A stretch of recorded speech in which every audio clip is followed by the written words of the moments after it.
Hey guys, welcome in. It's time for 30 books in 30 weeks. This Saturday night, we're in week 9.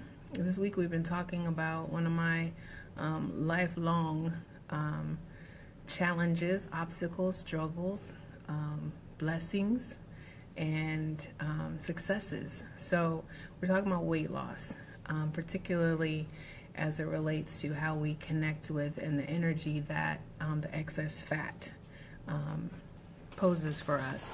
And so one of the things that we're reading out of a book called A Course in Weight Loss this week in our 30 books in 30 weeks. And it's 21 spiritual lessons to surrender your weight forever.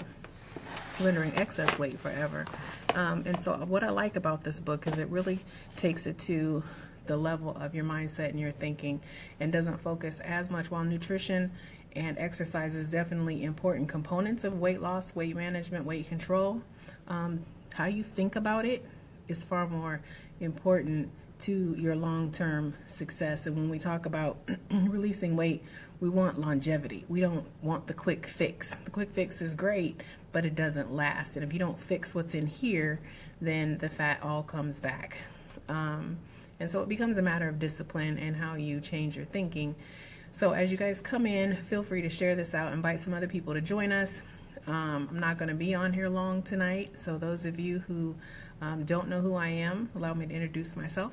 My name is Marcy Batiste. I'm a public speaker and an author and a reality-based success and recovery trainer. Excuse me. And I launched 30 books in 30 weeks at the end of last year, and in 2018 really wanted to raise the bar. I wanted to make sure that the messages that I was bringing from the various books was actually impacting the individuals that the videos were reaching. And so I decided to invest one full week on each of the personal development books that I decided to highlight. So I've been spending this first 9 weeks of the year rating my personal development library and sharing takeaways and ahas from this. So in addition to what I'm doing with the 30 books in 30 weeks as part of the reality-based coaching, a lot of the training that I work with clients on is their mindset, how they show up. And so tonight I wanted to talk, hey Kathy, hey Bilal, I wanted to talk about the emotional component, and I titled this Fat Walls, right?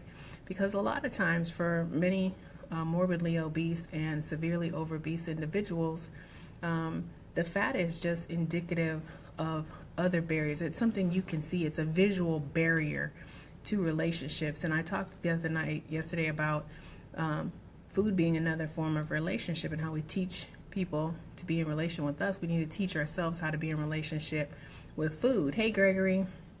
And so this really looking at overeating, not so much as a food issue, but as a relationship issue, really is kind of a game changer as far as that goes, and how the fat becomes a protector. It becomes something that insulates you from formulating other relationships. And so, for instance, you'll find a lot of times morbidly obese people have a history of some sort of physical or emotional trauma. And as a trauma recovery coach, you know, it's my job to kind of dig into what was that trauma and how has it affected you long term. And oftentimes, and myself included, trauma in childhood led to a really bad mental attitude as far as how I built relationships, how I formulated relationships, and how I taught people to be in relation with me. I never understood that it was within my control to teach people how to be in relationship with me. And it wasn't until I was an adult, so I had wasted years and years and years, and I struggled through my own weight loss journey, losing 200 pounds through nutrition and exercise.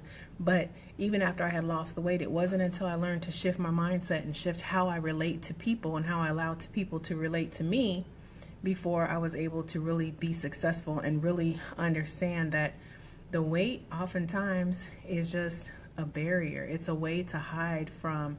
And when we look at a lot of severe overeating, the binging and purging, a lot of eating disorders, binging and purging, anorexia, obesity, goes on in the dark. We don't do those things in public. You're not binging in public places. You're not behaving this way. You do this in the cover of darkness. And so I want to talk about real briefly, the importance of building relationships and sharing, having an accountability squad, letting people know that you're on this journey, building a support system so that you can be successful. You have to bring it out into the light in order to shed the weight for good. And it's not, people think weight loss surgery is a quick fix. It's not, because if your mindset's not right, no matter what you do to your physical body, if your mindset is not right and you still have traumas that you haven't dealt with going on, it's going to come back because your habits have not changed. Your ways of thinking have not changed. And the reason you put on the weight to begin with is because you struggled with these relationships. That doesn't change because you lose weight. It changes dynamics of relationships, but it doesn't change your relatability in them. So thinking about bringing it outside, breaking down the walls, tearing down, when we're talking about breaking down the fat cells, we need to break down those fat walls that we've hid behind and kept people at bay and kept ourselves hidden and locked away many, many times, so that we can actually lose and release the weight. Make it a public process. We talked about yesterday getting into a positive relationship with your nutrition. And it really is acknowledging that so much of what we do and how we cope emotionally is all mental, but it's all within our control. And so when you understand that it's all within your control, guess what?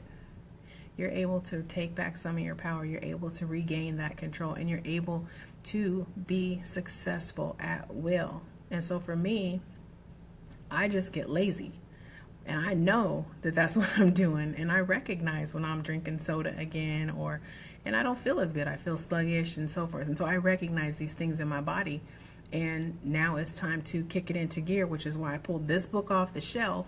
So I thought, you know what? If I'm going to talk about my experience and my journey and how helpful this has been to me, let me share this with you all, because so many people struggle with their weight and they think that it's a food thing.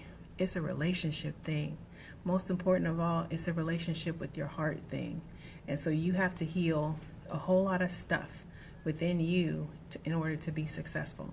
So that's the message tonight from A Course in Weight Loss. My name is Marcy Batiste. The inbox is open 24 hours a day. As always, I appreciate y'all joining me. And more than anything, I appreciate you for living life on Mars. Take care. Good night.